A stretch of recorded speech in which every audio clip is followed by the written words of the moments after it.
The influence of Maurice Bishop and our other fallen heroes and the Grenadian Revolution itself reached far and wide.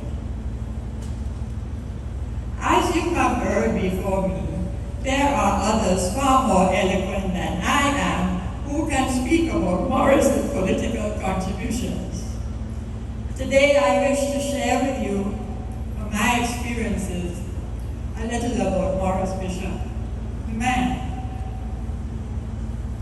I grew up in a home on Lucas Street, right here in St. George's, and that although I was not aware of Maurice growing up, it was only when we both studied in England, him law and me nursing, that we got to know each other better, fell in love, got married and started a family. We were in our early 20s when we married, very young. Right away I knew Maurice was special and committed to others in a way I had never seen before, and have never seen since.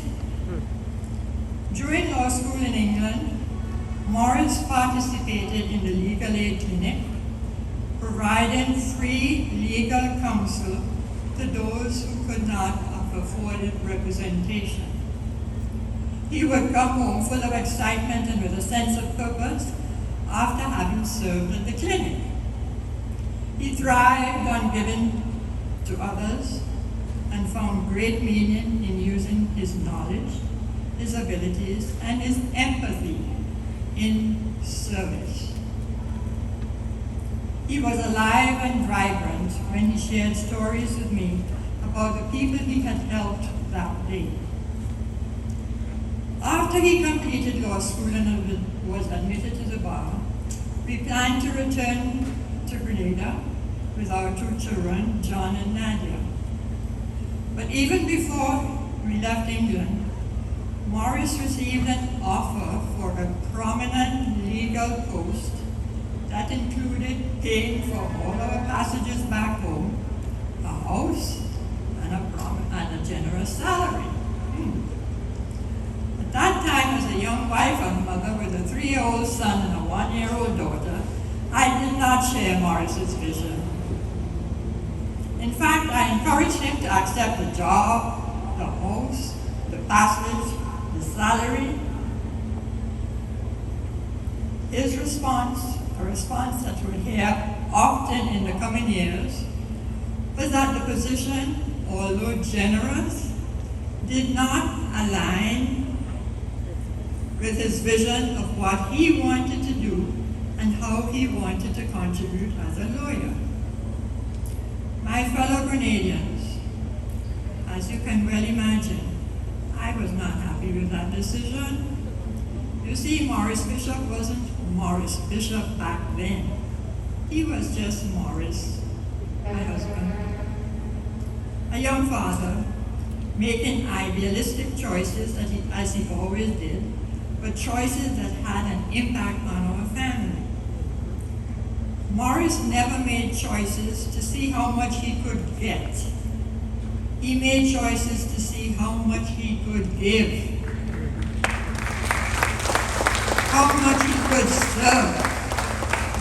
Very important words. And that sounds lovely, but it had an impact. Maurice often chose service over outings with our family, and I would see the disappointment on our children's faces. I share that only to convey the deep and abiding love Maurice had for Grenada and for you, the Grenadian people.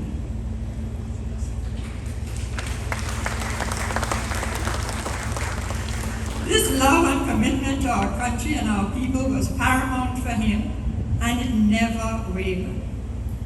In the 1970s, the nurses went on strike, asking for better conditions for their patients and not for better pay.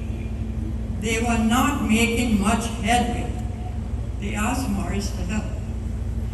Of course, he said yes. He had a keen sense of right and wrong, always advocating for justice. And the desire to be of service to those who didn't have sufficient resources was still a powerful driving force within him. As he continued with his idealism and service, I was still the wife of 2 young children, trying to make sure that they had what they needed. So I continued to encourage Maurice to take cases from people who had the ability to actually pay legal fees. And not just from people who would pay his fees by backing up a truck in the yard on a Sunday afternoon and unloading plantain, dasheen, breadfruit, cashew, and bananas. Of course, Maurice would receive this payment as if it were pure gold, and as if his deepest wish had always been to receive breadfruit as payment for his work. My fellow Grenadians, the one and only time Maurice Bishop did not answer a question was when I asked him which bank was taking breadfruit and cashew as payment for our loan. Complete silence. I remember after the revolution, we went looking for a new house because our home and parade was right against the road and created safety and security issues. We visited a beautiful house with a winding staircase. Nadia was particularly excited. She ran upstairs to choose her bedroom. When she returned to the first floor, I told her and John to go to the car and that we would not be living there. The answer was that I had seen Maurice's face with the same look he had when he decided to not decline to take the prominent job, the house, the free passage, and the generous salary. Sure enough, later he explained to the kids that he could not represent Grenadians, many of whom lived in very modest circumstances, while he lived in such opulence. It did not feel right to him. This was Maurice, and he was consistent, never changing his commitment to Grenada first. I could go on, but it would take days. There are so many examples to share with you about Maurice, the man, his integrity, his passion, his sincerity, his commitment, his courage, and so much more.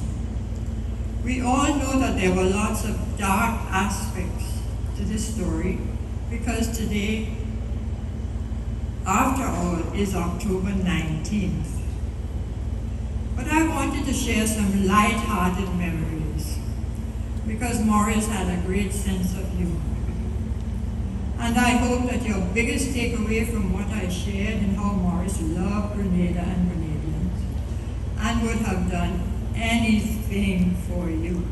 As you know, he gave his life for us, for you, for me, all of us. His commitment to his country and his beloved people shone brightly until the end.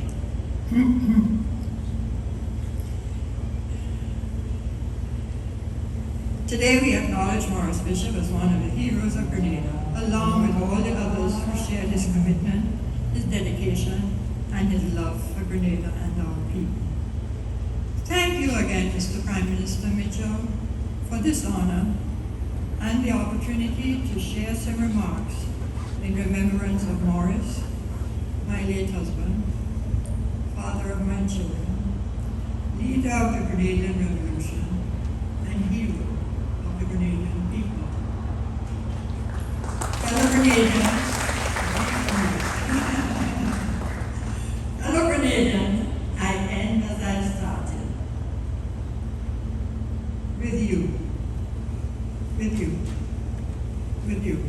With all of you.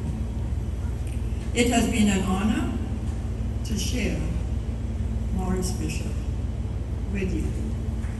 Thank you.